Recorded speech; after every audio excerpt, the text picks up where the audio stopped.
नमस्कार, वंदे मातरम। मैं हूं श्यामगिरी। आप देख रहे हैं हमारा चैनल मुद्दा भारत का। मुद्दा भारत का यानी मुद्दा आपका। आज का हमारा मुद्दा है जरांगे पर ईडी की चौकसी। ये क्या हो रहा है? जरांगे पर ईडी की चौकसी। एक गरीब आदमी इतना बड़ा प्रोग्राम करता है, मतलब ईडी की राडार पर तो आना ही है। तो हो गया ना काम। इसी विषय पर हम चर्चा करेंगे हमारे सहयोगी साथी जी से और जानेंगे कि आखिर में ये क्या है। क्या ये जानबूझकर कुछ 20 तारीख का जो अल्टीमेटम है इसको पीछे हटने के लिए किया जा रहा है या कुछ परेशान करने के लिए किया जा रहा है? इन्हीं सब सवालों पर हम चर्चा करेंगे और जानेंगे कि मराठा आरक्षण का आखिर में इस तरह का अगर टारगेट किया गया तो क्या होगा। सर, क्या लगता है सर, ये तो बहुत बड़ा सेटबैक है मनोज जरांगे के लिए, मराठा आरक्षण के लिए, ईडी की चौकसी। सर, कैसा है ना कि मनोज जरांगे, इनके बारे में ये आप गारंटी से कह सकते हैं जी कि उनको आप खरीद नहीं सकते। ये तो पक्का है। वो प्रामाणिक आदमी है। दूसरी बात है कि भले वो कम सीखे हैं मगर उनको जनता का जो मन और मत है वो समझता है। जी जनता को क्या चाहिए वो उनकी समझ में आया हुआ है। तो वो जो बात करते हैं वो जनता की बात करते हैं, जनता का वो प्रतिनिधित्व करते हैं। वो जनता का, मराठा समाज का आज चेहरा अगर कोई है तो वो शरद पवार नहीं है जी, या दूसरे भी राणे भी नहीं है, कोई नहीं है जो मराठा नेता ऐसा बोलते कि हम मराठा समाज के प्रतिनिधि हैं। उनमें से कोई नहीं है। सिर्फ अकेला मनोज जरांगे ये मराठा समाज का चेहरा है। और एक बात ऐसी होगी कि वो तो गरीब है, एकदम वो हद से ज्यादा गरीब है। मतलब वो, जैसे इन्होंने बोला भुजबल ने, कि वो तो बेचारा ससुर के घर आके रोटी खाता है। मतलब उसके अपनी आमदनी भी नहीं है कुछ, इतना गरीब है वो। ससुर के घर है करके रोटी खा रहा है 2 वक्त की, इतनी बेचारे की हालत है। दूसरी है कि वो एक दरिद्र का, जो मराठा समाज है की गरीबी है, दरिद्रता है, उसका वो प्रतीक है। वो दिखता भी वैसा है, गरीब, एक आम गरीब जिसको बोलते हैं वैसा दिखता है। सर, हमारे यहाँ ऐसा जो कहानी थी पहले कि व्यक्तिमत्व का राजकीय प्रभुत्व पे ऊपर कुछ असर होता है। मतलब राजकीय नेता को कुछ ना कुछ व्यक्तिमत्व होना चाहिए, तभी वो पॉपुलर होता है। और ये कहानी जो है कि व्यक्तिमत्व और प्रभुत्व के संबंध है, वो बहुत तोड़े बहुत लोगों ने। उनमें से पहले थे बाला साहब ठाकरे। जब वो राजनीति में उतरे तो एकदम पतले दुबले थे जी, मगर अभी फोटो दिखते हैं तो कितने पतले। हाँ, तो वो मगर क्लिक हो गए। बाला साहब ठाकरे के बाद अगर कोई पतला दुबला आदमी क्लिक हुआ है तो है मनोज जरांगे। वो भी ऐसा उसी तरह से ये है। और राष्ट्र के लेवल पे तुलना करें तो आज तक राष्ट्रपति जो आते थे, अभी इसके पहले जो राष्ट्रपति कोविंद, उनके यहाँ इतना नहीं था मगर कम से कम एक मिनिमम रुबाबदार थे वो। तो अपनी जो राष्ट्रपति है माननीय द्रौपदी मुर्मू, उन्होंने भी ये साबित कर लिया कि व्यक्तिमत्व से पद का और प्रभुत्व का कोई संबंध नहीं होता है। वो प्रभावी तरीके से अपना काम कर रही है, उसका व्यक्तिमत्व से कुछ संबंध नहीं। शुरू में कुछ लोग बोलेंगे ये फॉरेन जाएगी तो कैसा होगा, ये होगा, नहीं, वो फॉरेनर डिप्लोमेट से भी मिलती है और वो अच्छी बिल एजुकेटेड है, तो उन्होंने भी कम नहीं। तो जरांगे के बारे में ऐसा, वैसे बावनकुळे को भी क्या व्यक्ति होता है, उसका भी व्यक्तिमत्व इतना आकर्षक नहीं, मगर अध्यक्ष है वो। तो ये, इसने एक मीत तोड़ दी कि आपको कुछ ऐसा हीरो जैसा दिखना चाहिए। ये हीरो जैसा नहीं है, ये तो एकदम साइड में भी एक्स्ट्रा खड़े रहते हैं ना मॉब में, उनमें से एक है। उतना भी व्यक्तिमत्व नहीं है कि भी इसको साइड हीरो बनाए, इतना भी नहीं है। वो तो मॉब में जो लोग नाचते हैं ना, गोविंदा आलारे में सबसे नीचे जो हाथ पकड़ के खड़ा रहता है, उसमें से वो है। और फिर भी तो क्लिक हो गए जी। और ऐसा है कि अभी उसको रोके तो कैसा रोको समझ में नहीं आ रहा है, और उसकी डिमांड बढ़ती जा रही है। और वो जो डिमांड करता है वो मराठा लोगों को पसंद है, मगर सरकार को पूरी करना इम्पॉसिबल है।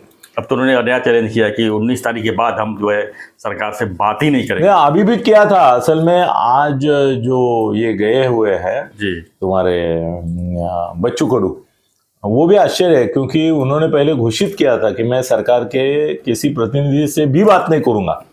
ये उन्होंने अनाउंस किया था। आज पहली बार ऐसा हो रहा है कि पिछले 8-10 दिन में सरकार का उनका कोई ये नहीं चल रहा था जी बातचीत। आज बच्चू कडू कल जाके उनको मिले, आज फिर जाके मिल रहे, उसमें भी एक सर अपमान हो गया।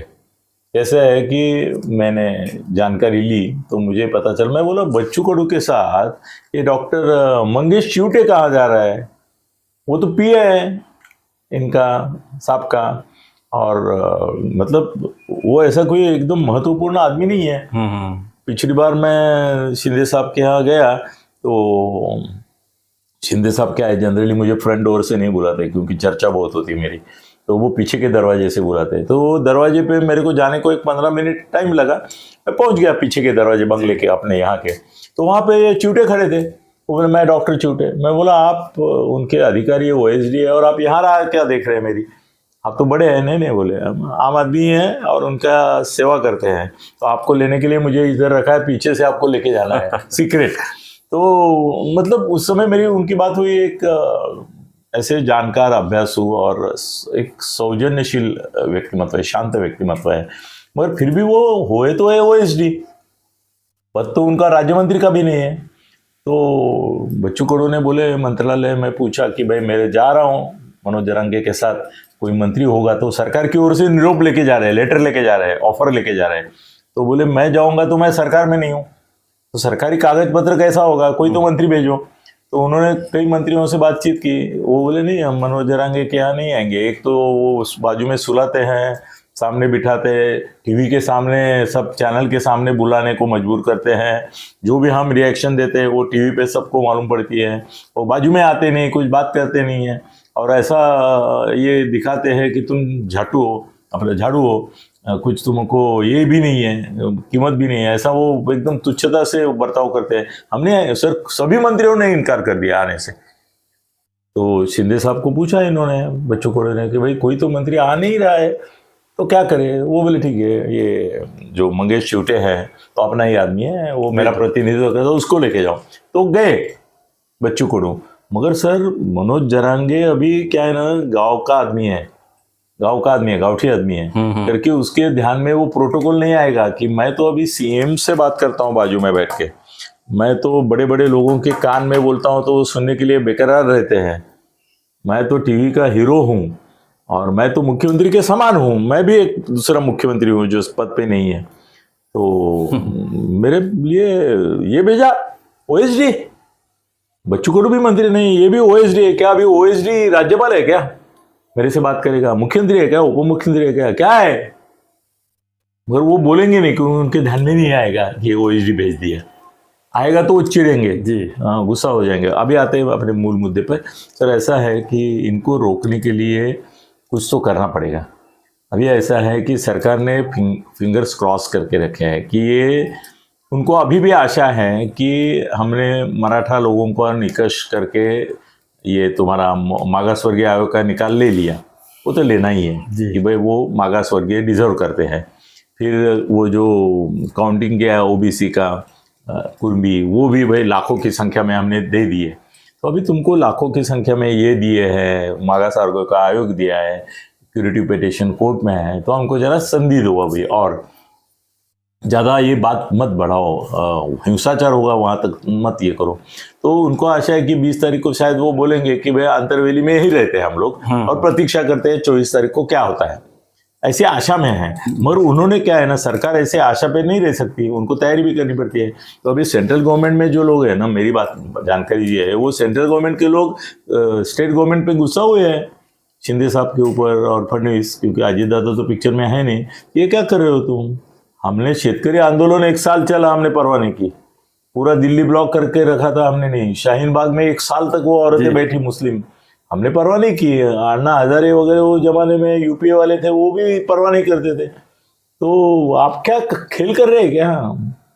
तो इसके पीछे हम अभी ये जो सब करता है वो गरीब है, ठीक है, और उसके यहाँ करोड़ रुपए का खर्चा हो रहा है एक सभा में, वो डालते फूल उसका ही कुछ लाख रुपए होता है, गाड़ियां आती है, खर्चा कौन कर रहा है, ये खर्चा कौन कर रहा है। तो उनके पीछे लोगों, तो उसका कैसे है ना सर, एक बार मुझे इनसे बात चल रही थी शरद पवार जी से, तो मैंने उनको बोला कि आपको अरेस्ट करेंगे, कोई मामला था, तो बोले मेरे को नहीं करेंगे, ये क्या है ना, मेरे हाथ पांव को करते हैं, क्योंकि मेरे हाथ पांव ही मैं हूँ, तो मेरे कार्यकर्ताओं को और नेताओं को पकड़ेंगे, मेरे को नहीं पकड़ेंगे। तो वैसा ही इधर है कि जरांगे को नहीं पकड़ने का, क्योंकि फिर प्रक्षोभ हो जाएगा, दंगे होंगे। मगर उनको जिसने अभी सरकार के पास सबकी गाड़ियों का नंबर है जी, वो चालू है सर। इनके गुप्तहेर रहते हैं वहां पे, जरांगे के आसपास भी इनके लोग हैं, क्या बताऊं अभी। हाँ सर, रहते ही है ना सर। मैं भी प्लानर रहता था और इनके साथ रहता था, तो मैं भी उनमें अपने लोग घुसाता ही था। वो ट्रोजन हॉर्स तो रहते हैं, वही वो बताते रहते हैं, उनके मैसेज चलते रहते हैं कि ये गाड़ी नंबर है, ये गाड़ी नंबर है, ये हर पार्टी में, हर सभा में हर पार्टी के लोग रहते हैं। हाँ, गुप्तचर होते ही है वो तो। फडणवीस साहब के पास तो ये है और यंत्र है कि हम गुपित से भी मिलते हैं तो उनको पता चलता है क्या बोले जी। तो इसका जो है तो सब गाड़ियों के नंबर आ गए, ट्रॉलीज के नंबर आ गए, जेसीबी के नंबर आ गए, कितने फुल बस है उसका अंदाजन एस्टिमेट आ गया। उससे ऐसा एक मैंने सुना, मुझे वेरिफिकेशन नहीं है, सुना कि अब तक जरांगे की सभाओं के ऊपर करीबन 150 से 200 करोड़ खर्चा हुआ है। 150 से 200 और वो गाड़ियां वगैरह सब उसमें काउंट है कि उनका कंट्रीब्यूशन, उनका पेट्रोल डीजल, पब्लिक का खाना, ये करना वो करना। अभी 200 करोड़ खर्चे हुए हैं तो आए कहाँ से? तो उसकी ईडी और आयकर दोनों विभाग से जांच शुरू हो गई है। अभी क्या किया है उन्होंने कि वो डाटा कलेक्ट किए हैं और जितने भी ओनर है गाड़ियों के उनको अभी नोटिस आएगा इनकम टैक्स का। वो इनकम टैक्स से जनरल नोटिस आएगा, गाड़ी का मेंशन नहीं रहेगा, मगर उनके एड्रेस है, ट्रॉली वालों के एड्रेस है सब। अभी फरवरी महीना पूरा हजारों की तादाद में नोटिस जाएंगे आए करके। फिर उनमें से जो ज़्यादा दिख रहे हैं, जिनका पैसा जो है वो दिख रहा है, उनके ऊपर ईडी की रेड हो जाएगी। जरांगे पर नहीं, तो जरांगे के लोग सर अभी देखो अजीत दादा पे रेड हुई का नहीं हुई, और उनके बहन के ऊपर हुई, परिवार के ऊपर हुई, परिवार के ऊपर हुई, बेटे के ऊपर भी हुई। अभी रोहित पवार के परिवार के ऊपर हुई, उसके ऊपर हुई, मगर शरद पवार पे हुई का नहीं हुई। ऐसे जरांगे के ऊपर नहीं होगी क्योंकि उसके ऊपर रेड किया तो बोमा बम होगी, मगर जरांगे के लोगों के ऊपर रेड हो मतलब उसके ऊपर ही रेड है, हाथ पैर काटेंगे। हाँ, तो अभी फरवरी देखते हैं वो 20 से 26 फरवरी का जो मामला है वो कितना उत्पात मचाते हैं, कितना गड़बड़ होता है महाराष्ट्र में। क्योंकि 20 तारीख को अगर करोड़ लोग निकले, यही 20 है ना, 20 जनवरी परसों, आज तो 16 है, 17, 18, 19, 20 और पूरे रास्ते पैक हो गए, महाराष्ट्र बंद हो गया, ये हो गया, वो हो गया, हलचल हो गई, गड़बड़ हो गई। तो फिर वो अपना ये हुकुम का इक्का जो है ईडी और ये निकालेंगे। उन्होंने रेडी रखा है सर, सब जितने लोगों ने गाड़ियां दी है सबके नंबर गए हैं, सबके नाम गए हैं, सबकी नोटिस तैयार है। मतलब लगाम लगाने का एक नया तरीका आ गया है, नया तरीका। तो फरवरी में अगर इन्होंने माना नहीं होगा और ये आंदोलन तब तक ये नहीं हुआ होगा निरस्त, तो फरवरी में जहाँ देखो वहाँ इनकम टैक्स और ईडी की छापे आप देखेंगे। ये लेटेस्ट बातमी है। धन्यवाद सर। तो इस पर आपकी क्या प्रतिक्रिया है हमें कमेंट बॉक्स में लिखिए, हम आगे भी जो है इस तरह की जानकारी। सर इसमें ख़त्म होने से पहले मुझे एक छोटा निवेदन करना है। वो ऐसा है कि कल 17 जनवरी बुधवार को मेरा बर्थडे है, मैं 75वें साल में पैर रख रहा हूँ। तो मेरी आपसे विनंती है कि मुझे शुभेच्छा के तौर पे खाली मेरे अनिल थते गगन बेदी जो है उसको सब्सक्राइब करो, वही मेरे लिए शुभेच्छा होगी। धन्यवाद। बहुत बहुत बधाई हो। तो बधाइयाँ दीजिए थत्ते साहब को, क्योंकि जन्मदिन है। 75 साल अभी मतलब 75वें साल में पदार्पण करेंगे, 74 साल तो पूरा हो ही जाएगा कल। तो बने रहिए हमारे साथ, लगातार देखते रहिए हमारा चैनल मुद्दा भारत का। मुद्दा भारत का मेरा मतलब थत्ते साहब का भी साथ में है। धन्यवाद, जय हिंद।